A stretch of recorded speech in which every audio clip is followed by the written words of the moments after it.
예, 함께 기도하시겠습니다. 주께서 심지가 견고한 자를 평강의 평강으로 지키시리니 이는 그가 주를 의뢰함이니이다. 거룩하신 하나님, 주의 은총권에 감사합니다. 이 시간에 주의 도우심과 능력과 은혜 가운데 서게 하여 주시고 성령의 인도하심을 통하여 온전히 드려지도록 주님 붙들어 주옵소서. 하나님께서 함께 하시고 붙드신 온전함이 가득하게 하옵소서. 주의 능력과 은혜를 원합니다. 이 시간도 함께 하시기 원합니다. 예수님의 이름으로 기도합니다. 아멘. 예, 찬송가 400장 1절 찬송 드리시겠습니다.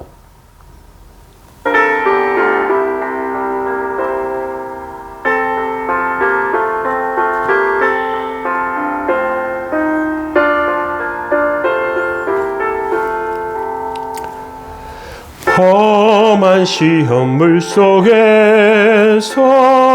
나를 건져주시고 노한 풍랑 지나도록 나를 숨겨주소서. 주여 나를 돌보시사 거의 품어주시고 험한 풍파 지나도록 나를 숨겨주소서. 아멘. 예. 예, 시편 105편 28절에서 29절 말씀 보시겠습니다. 여호와께서 흑암을 보내사 그곳을 어둡게 하셨으나 그들은 그의 말씀을 지키지 아니하였도다. 그들의 물도 변하여 피가 되게 하사 그들의 물고기를 죽이셨도다. 그 땅에 개구리가 많아져 왕의 궁실에도 있었도다. 여호와께서 말씀하신즉 파리때가 오며 그들의 온 영토에 이가 생겼도다. 비 대신 우박을 내리시며 그들의 땅에 화염을 내리셨도다. 그들의 포도나무와 무화과 나무를 치시며 그들의 지경에 있는 나무를 찍으셨도다. 여호와께서 말씀하신즉 황충과 수많은 메뚜기가 몰려와 그들이 땅에 있는 모든 채소를 먹으며 그들이 밭에 있는 열매를 먹었도다. 또 여호와께서 그들의 기력의 시작인 그 땅의 모든 장자를 치셨도다. 아멘. 오늘 시편 105편 5번째 말씀입니다. 하나님의 위대한 능력에 대해 살펴보기를 원합니다. 하나님께서 이스라엘 백성들을 출애굽시키셔서 가나안 땅으로 인도하시는 과정 가운데 애굽에 10가지 재앙을 내리시죠. 이스라엘 사람들은 애굽에서 조금 적응하면서 살아가고 있었습니다. 그런데 애굽의 바로와 신하들이 이스라엘 백성들을 미워하게 됩니다. 그들을 노예로 삼고 벽돌을 만들고 강제 노역을 시키고요. 그래도 숫자가 많아지고 인구가 점점 불어나니까 혹시나 이 사람들이 반란을 일으키지 않을까 그냥 두려운 마음이 생겨요. 그러니까 아들이 태어나면 나일강에 던지라고 그렇게 명령을 내립니다. 이스라엘 백성들은 애굽이 더 이상 살 수 없는 곳임을 깨닫게 됩니다. 얼마 전만 해도 그냥 적응하면서 살고 그냥 그렇게 지내려고 했습니다. 그런데 이제는 안 되겠다 싶어요. 그때 하나님께서 모세와 아론을 보내시는데요. 그들에게 10가지 재앙을 내리십니다. 이 재앙에는 2가지 의미가 있습니다. 첫 번째는 이스라엘 자손들은 당시 최강국인 애굽과 그 애굽의 풍요와 성공을 부러워했는데 하나님 앞에서 이것들은 아무것도 아니라는 것을 깨닫게 됩니다. 그리고 또 다른 하나는 애굽의 모든 신들이 하나님 앞에 굴복되었다는 사실입니다. 나일강 물이 피로 배라. 나일강은 신으로 섬겼습니다. 개구리도 신으로 섬겼고요. 이나 파리나 또는 짐승들도 신으로 섬겼고요. 심지어 태양도 신으로 섬겼고요.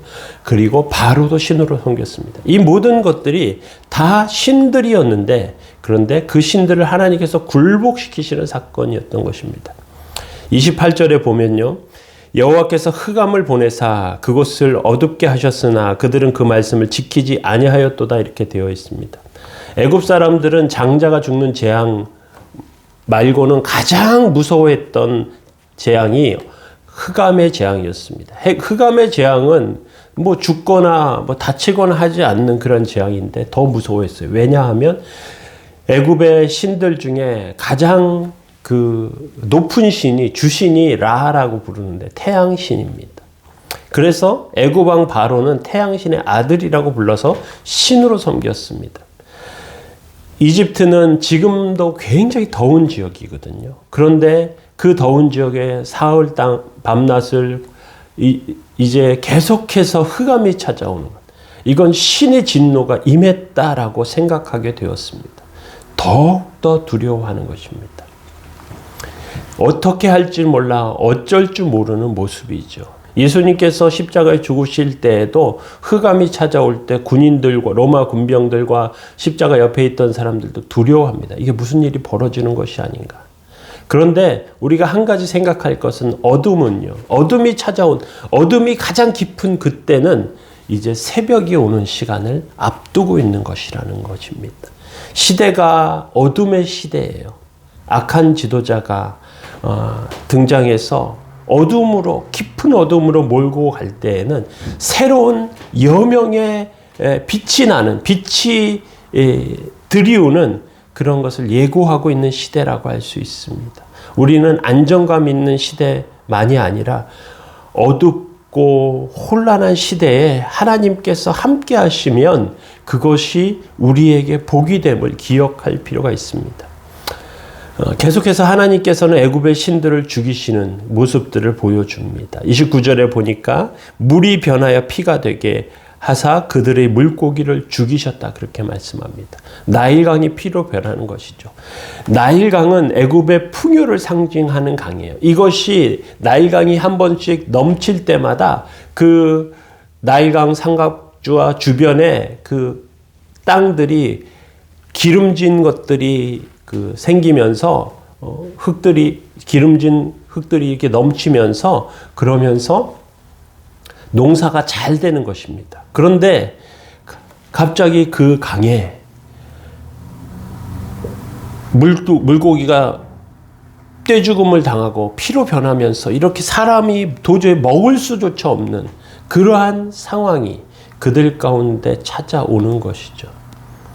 하나님께서 우리에게 주시는 참된 물은 애굽의 나일강과 같은 물이 아니라 요한복음 4장 14절에 보니까 내가 주는 물을 마시는 자는 영원히 목마르지 아니하리니 내가 주는 물은 그 속에서 영생하도록 솟아나는 샘물이 되리라 하신 말씀처럼 우리에게 생명이 되는 물인 줄로 압니다. 풍요와 그리고 성공의 물이 아니라 하나님께서 주시는 물은 우리 안에서 솟아나는 생명의 샘물인 줄 믿으시기 바랍니다.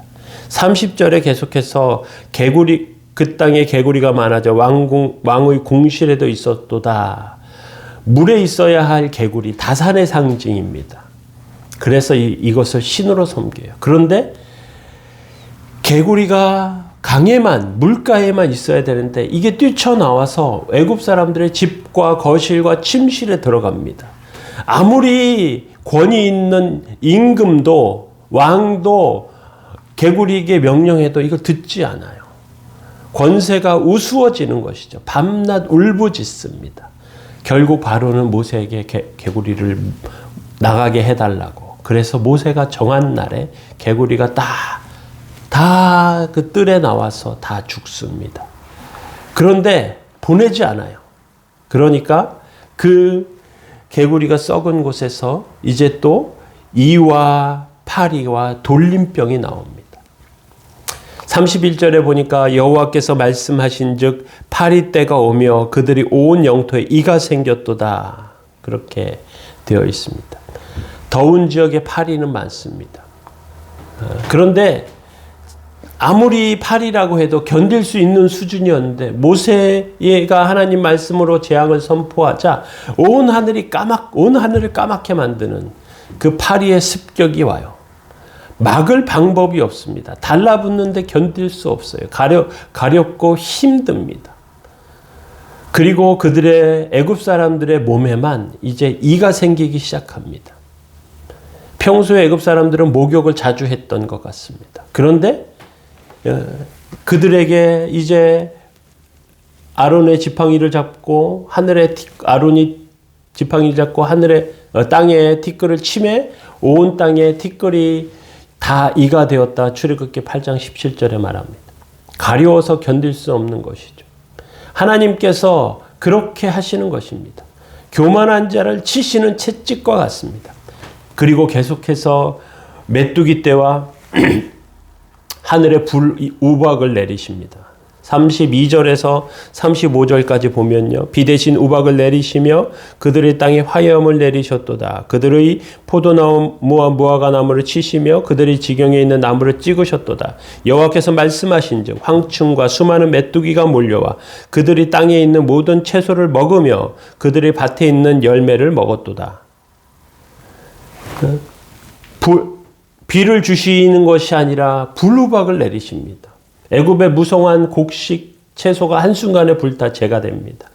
그리고 그 우박에 애굽의 종들도 사람들도 우박에 맞아 죽어요.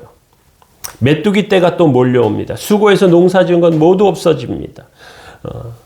애굽 사람들 이러한 것들을 자연과 짐승과 이런 것들을 신으로 섬기는 이유는 무엇이겠습니까? 그것들을 자신들이 조종할 수 있다고 믿었던 것입니다. 그런데 하나님께서 말씀하시니까 하나님의 말씀 한마디에 모든 것이 다 허물어져 버립니다. 마지막으로 애굽의 모든 장자까지 치십니다. 36절에 또 여호와께서 그들의 기력의 시작인 땅의 모든 장자를 치셨도다. 애굽의 모든 장자를 죽이십니다. 하나님께서 그런 장자를 죽이실 때 사람과 육축과 정확하게 첫 번째 났던 것들이 다 죽습니다. 그런데 애굽 이스라엘의 장자는 단 한 명도 죽지 않아요. 왜 죽지 않았는가? 집마다 그 집의 인방과 문설주에 그 문의 틀에 피를 발라요. 어린 양의 피를 바른 그 집마다 재앙의 저주가 다 건너갑니다. 그래서 건너갔다는 뜻으로 유월절이라고 부르는 것입니다. 유월절은 예수님께서 죽으신 십자가의 보혈을 상징적으로 보여줍니다. 예수님의 피가 있는 곳에는 사망이 건너가서 생명이 있는 것이죠. 하나님께서는 우리에게 주님의 뜻과 은혜 가운데서는 복된 삶을 요구하시는 것입니다. 애굽을 치신 이유는 애굽의 화려함과 환락과 그 풍요로움 이러한 모든 것들이 결국 하나님 앞에 인생과 삶에서 헛된 것임을 깨닫게 하시고 참된 하나님의 말씀 붙잡고 살기를 요청하고 요구하시는 것입니다. 우리의 삶 가운데도 저와 여러분들의 삶 가운데도 하나님 주시는 복되고 귀한 삶으로 은혜와 능력이 넘치시길 하나님 말씀 붙잡고 승리하시길 예수님의 이름으로 축원합니다. 기도하시겠습니다. 거룩하신 하나님 주의 은총과 은혜 감사합니다. 성령님의 역사와 인도하심을 통하여 서게 하시고 하나님의 뜻을 이루는 삶으로 저희들을 붙잡아 주옵소서.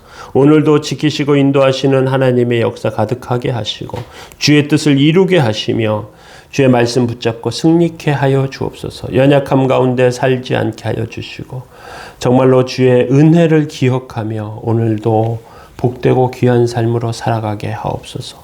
지키시는 주여 연약한 성도들의 삶을 함께 하시며 은혜로 세워 주옵소서. 감사드리며 예수님의 이름으로 기도합니다. 아멘. 교회를 위해서 성도들을 위해서 특별히 군에 가 있는 성도 청년들을 위해서 또 이제 새로운 길과 문을 여는 그런 젊은이들을 위해서 기도해 주시고 병중에 있는 성도들을 위해서 기도해 주시면 좋겠습니다.